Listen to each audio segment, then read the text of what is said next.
What's up guys, Pete here from the Sunday Drive, and today we have in this box a new dongle to allow you to have wireless CarPlay and Android Auto on your Android head unit.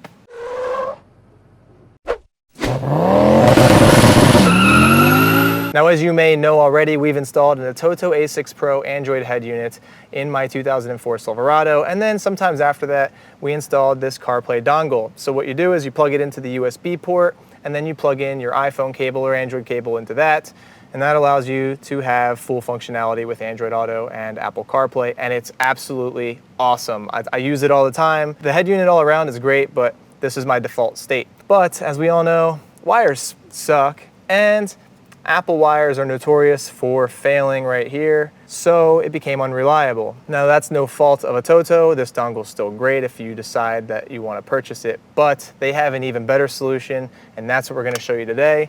It's in this box, and all you need to do is plug this into the data connection and install an Android APK, which we'll show you how to do.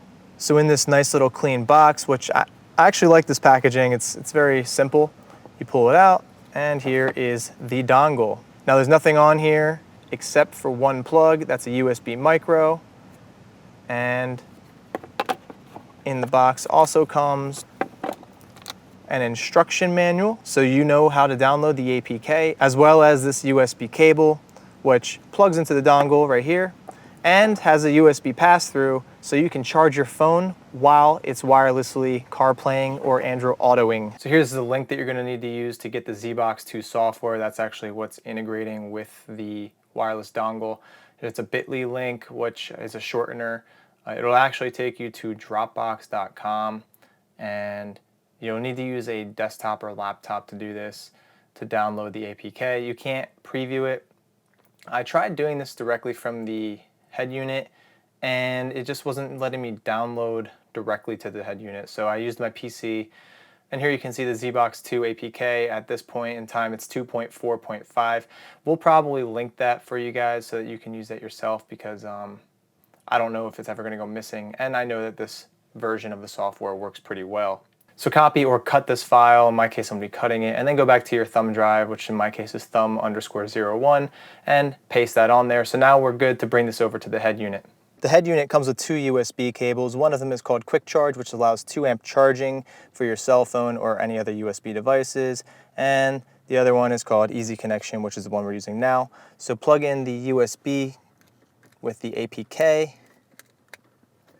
like that, and now let's go back up to the head unit. When you plug in the USB drive, you'll get a notification on the top left. We're going to go to the File Manager, and you'll see USB 2, so select that, and ZBox APK. And now it's going to ask you if you want to install this application, so go ahead and hit Install, and you'll see that it's installed, so you can go ahead and hit Open. So now we're getting a security warning.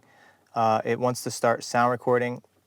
You can go ahead and allow that, and you'll see along the right-hand side there are some options: CarPlay, screen mirroring, this is Car Life, and then there's Android Auto. So we're going to use CarPlay. Now we're going to use the Easy Connection USB again and plug in the new dongle. So go ahead and plug that in, and there you go. So once this is plugged in, you'll notice that there is a blue LED on here indicating that it is powered on, and you'll also notice that there is a little USB thing hanging off of here. This is a pass-through so that you can still charge your cell phone while using the wireless CarPlay. So go ahead and allow ZBox to access the USB drive, and there you go. So as you can see, I have CarPlay wirelessly. My phone has notified me that CarPlay is working, and here we have Spotify and all of our other phone apps. Here's Google Maps. You can actually flick this. You don't have to use the arrow keys, which is pretty nice. And you have access to all the same things that you would have access to if you were using the regular CarPlay dongle. And that's it, guys. That is how you use this wireless CarPlay dongle, and we highly recommend it over this old-fashioned wired way. It's a lot cleaner. You can hide it somewhere in the car. No one will ever even see it. So if you have any questions about how to install an ATOTO A6 Pro, we actually have an entire video showing that in my 2004 Silverado. The process will be the same for pretty much any vehicle. and we have a full detailed in-depth walkthrough and review. We also have a new product in from ATOTO. This is the S8. We're really excited to try it out. It should be a nice upgrade to the A6 Pro. I still love the A6 Pro. It runs really fast. It's a great budget head unit, and I'd still highly recommend it, but we'll be having content out on this showing you how this works, the GUI, how responsive it is. So keep your eyes peeled for this video, and yeah, that's it. So if you found this video to be helpful, please give us a big like and subscribe, and thanks for watching, guys.